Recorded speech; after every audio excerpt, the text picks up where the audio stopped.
Everyone, I am Lord Irvin Eiler Lagunda. I am 20 years old and I am proud to represent Punta Santa Ana, Manila this upcoming December at Manila Finest House Finals.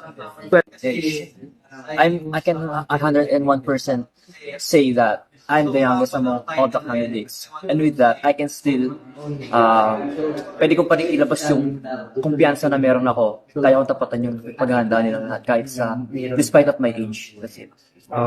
From senior high school, I'm first runner-up, and college, I'm the title holder of our campus. What I brought from that is that all the lessons I've learned from those pageantries, especially faith, confidence, and how I showcase myself, what I can do, and what I'm able to do, even with doubts of other people. That's it. With all the titles na pwede ibigay sa amin, I'm not, di naman ako naghahangat ng mga coded kasi wala akong idea kung paano mag-execute yung mga candidates. I'll just enjoy and be thankful kung may makukuha ako or wala. I'll be thankful and grateful for this opportunity.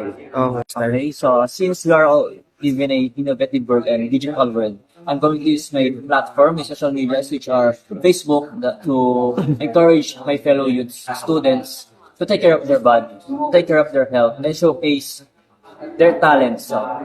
Even though we are all clouded by doubts by other people, we must be willing to invest in ourselves and show them who we are. That's it. All the followers and non-followers of Pinoy Bikini Models, I'm all encouraging you and inviting you to watch and support Manila Finest House Grand Finals of upcoming December. That's it. Thank you.